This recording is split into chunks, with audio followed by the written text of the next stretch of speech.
Hello बच्चों, आज हम क्षितिज पुस्तक के पाठ 2 ल्हासा की ओर के प्रश्न उत्तर करने जा रहे हैं। फर्स्ट प्रश्न है, थोंगला के पहले आखिरी गांव में पहुंचने पर भिखमंगे के वेश में होने के बावजूद लेखक को ठहरने का उचित स्थान मिला, जबकि दूसरी बार जब उन्होंने यात्रा की उस समय वो भद्रवेश में थे, लेकिन उन्हें फिर भी उचित स्थान वो भद्रवेश नहीं दिला सका। क्यों? उत्तर है, थोंगला के पहले आखिरी गांव में पहुंचने पर भिखमंगे के वेश में होने के बावजूद लेखक को ठहरने के लिए उचित स्थान मिला, क्योंकि उस समय उनके साथ उनका साथी सुमति था, जो कि एक बौद्ध भिक्षुक था और वहाँ उसकी जान पहचान के लोग भी थे। जबकि दूसरी यात्रा के समय भद्रवेश में होने के बाद भी उन्हें उचित स्थान नहीं मिला, क्योंकि उनकी जान पहचान का कोई नहीं था और शाम के समय लोग छंग पीकर अपने होश में नहीं रहते थे। छंग का मतलब है बच्चों, शराब पीकर अपनी होश में नहीं रहते थे। और भद्रवेश होता है अच्छे कपड़े पहने हुए सज्जन पुरुष के, उसको कहते हैं भद्रवेश। प्रश्न 2 है बच्चों, उस समय तिब्बत में हथियार का कानून न रहने के कारण यात्रियों को किस प्रकार का भय रहता था? उत्तर है बच्चों, हथियार का कानून न रहने के कारण वहाँ लोग लाठी की तरह पिस्तौल बंदूक लिए घूमते थे। वहाँ निर्जन स्थान भी थे। निर्जन मतलब सुनसान, जहाँ ना तो पुलिस या खुफिया विभाग थे। ऐसे में यात्रियों को अपने प्राणों और लूट का खतरा रहता था, इसलिए वो हथियार लेके घूमते थे। प्रश्न नंबर 3 है बच्चों, लेखक लंकोर के मार्ग में अपने साथियों से किस कारण पिछड़ गया? उत्तर है बच्चों, लेखक लंकोर के मार्ग में अपने साथियों से पिछड़ गया क्योंकि लेखक का घोड़ा धीरे धीरे चल रहा था। जोर देने पर भी वह सुस्त पड़ गया था। लेखक आगे गलत रास्ते पर चला गया था और फिर वह वापस आया। ठीक है प्यारे बच्चों। चौथा क्वेश्चन है, लेखक ने शेखर विहार में सुमति को उनके यजमानों के पास जाने से रोका, परंतु दूसरी बार रोकने का प्रयास क्यों नहीं किया? बताइए बच्चों। उत्तर है, लेखक ने शेखर विहार में सुमति को उनके यजमानों के पास जाने से रोका क्योंकि लेखक को डर था कि सुमति आने में सप्ताह भर लगा देगा, जबकि दूसरी बार रोकने का प्रयास नहीं किया क्योंकि वहाँ लेखक को हस्तलिखित पुस्तकें मिल गई थी जिन्हें वह एकांत में पढ़ना चाहता था। प्रश्न नंबर 5 है बच्चों, अपनी यात्रा के दौरान लेखक को किन कठिनाइयों का सामना करना पड़ा? लेखक को यात्रा भिखमंगे के वेश में करनी पड़ी क्योंकि उस समय भारतीयों को तिब्बत यात्रा की अनुमति नहीं थी। नंबर 1 पॉइंट ये है। नंबर 2 है बच्चों, यात्रा के समय डाकुओं का डर बना रहता था कि डाकू ना आ जाएं। नंबर 3, डांडे की यात्रा के समय लेखक का घोड़ा धीरे धीरे चलने लगा और लेखक अपने साथियों से पिछड़ गया। ठीक है प्यारे बच्चों। नंबर 4 है, लेखक को तेज धूप में चलना पड़ा और अपना सामान भी उठाना पड़ा। प्रश्न नंबर 6, प्रस्तुत यात्रा वृत्तांत के आधार पर बताइए कि उस समय का तिब्बती समाज कैसा था? उस समय का तिब्बती समाज इस प्रकार था। नंबर 1, जाति पाति छुआछूत का भेदभाव नहीं था। नंबर 2, औरतें पर्दा नहीं करती थी, अर्थात पर्दा प्रथा नहीं थी। नंबर 3, तिब्बत की जमीन बहुत अधिक छोटी बड़ी जागीरों में बटी थी। ठीक है प्यारे बच्चों। नंबर 4 पॉइंट है इसका, इन जागीरों का बहुत ज़्यादा हिस्सा मठों के हाथों में था। ठीक है प्यारे बच्चों। प्रश्न नंबर 7 पर आ गए हम। मैं पुस्तकों के भीतर था, नीचे दिए गए विकल्प में कौन सा इस वाक्य का अर्थ बतलाता है? क है बच्चों, लेखक पुस्तक पढ़ने में रम गया। ख, लेखक पुस्तकों की शेल्फ के भीतर था। ग, लेखक के चारों ओर पुस्तकें थी। घ, पुस्तक में लेखक का परिचय और चित्र छपा था। प्यारे बच्चों, इसका उत्तर है क, लेखक पुस्तक पढ़ने में रम गया। ठीक है प्यारे बच्चों, इस प्रकार ये सातों के साथ क्वेश्चन के आंसर मैंने करा दिए हैं। इनको पढ़ें अच्छे से और अपनी एग्ज़ाम की तैयारी करें। धन्यवाद प्यारे बच्चों, आपका बहुत बहुत धन्यवाद। हेलो बच्चों, अब हम इसी लेसन के शब्दार्थ करेंगे। ऊंची जमीन, डांडा, डांडा बोलते हैं ऊंची जमीन को। थोंगला, थोंगला तिब्बती सीमा का एक स्थान है। भीटे, टीलों के आकार का सा ऊंचा उस स्थान। ठीक है बच्चों, भीटे बोलते हैं टीले जैसा आकार होता है और ऊंचा सा स्थान होता है।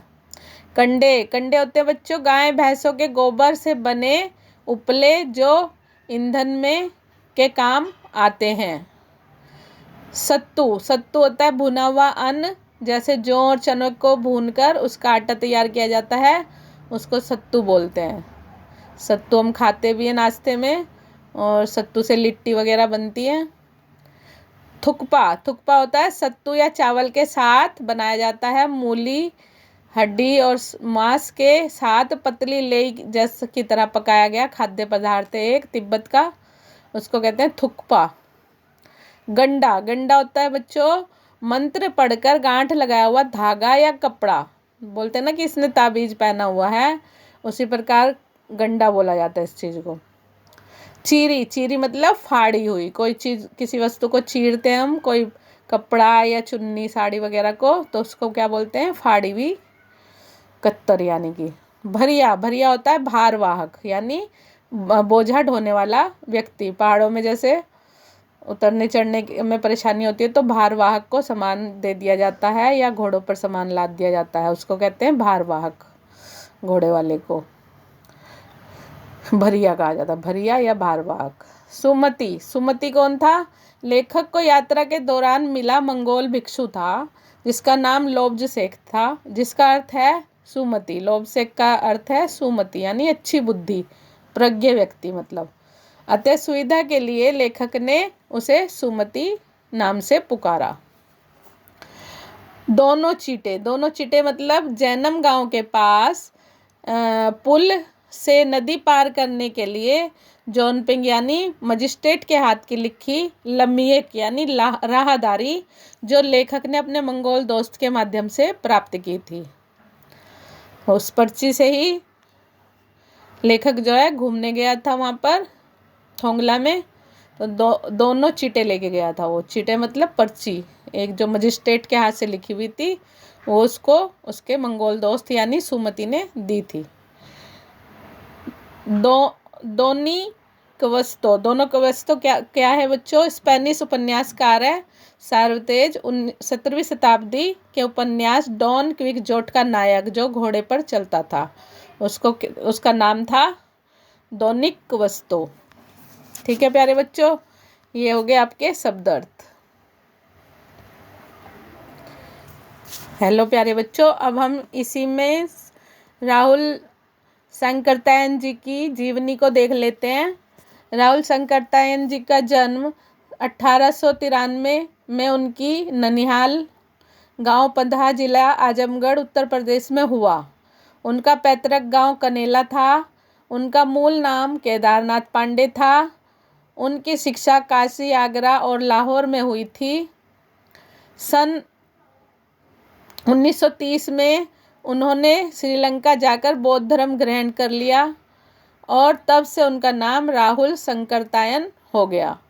राहुल जी को पाली, प्राकृत, अपभ्रंश, तिब्बती, चीनी, जापानी, रूसी सहित अनेक भाषाओं का ज्ञान था। उन्हें महापंडित कहा जाता था।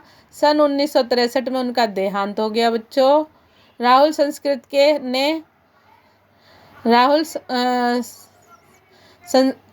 संस्कृत में उपन्यास, कहानी, आत्मकथा, यात्रा वृत्तांत, जीवनी, आलोचना, शोध आदि अनेक विधाओं में साहित्य सृजन किया।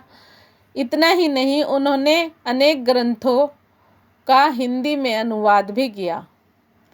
मेरे जीवन यात्रा भाग 6 दर्शन दिग्दर्शन 22वीं सदी, वोल्गा से गंगा, भागो नहीं दुनिया को बदलो, दिमागी गुलामी, घुमक्कड़ शास्त्र उनकी प्रमुख कृतियाँ हैं।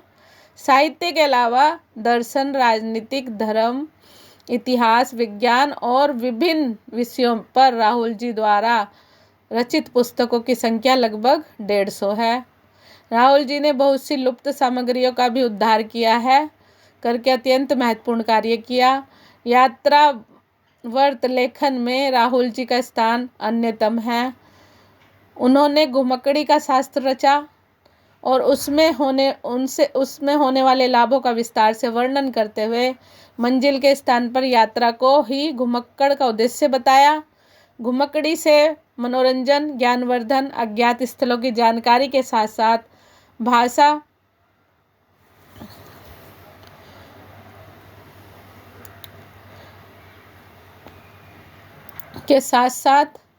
भाषा और संस्कृति का भी आदान प्रदान होता है। राहुल जी ने विभिन्न स्थानों के भौगोलिक वर्णन के अतिरिक्त वहाँ के जनजीवन की सुंदर झांकी की प्रस्तुत की है। संकलित अंश राहुल जी की प्रथम तिब्बत यात्रा से लिया गया है, जो उन्होंने सन 1930 में नेपाल के रास्ते की थी। उस समय भारतीयों को तिब्बत यात्रा की अनुमति नहीं थी, इसलिए उन्होंने यह यात्रा एक भिखमंगे के छद्म वेश में की थी। इसमें तिब्बत की राजधानी ल्हासा की ओर जाने वाले दुर्गम रास्तों का उन्होंने इसमें वर्णन किया है और बहुत ही रोचक शैली में किया है। इस यात्रा वृत्तांत से हमें उस समय के तिब्बती समाज के बारे में जानकारी मिलती है। प्यारे बच्चों, आपका ये लेसन पूरा हुआ। इसमें आप अच्छे से पढ़ें और अपने एग्ज़ाम की तैयारी करें। आपका बहुत बहुत धन्यवाद।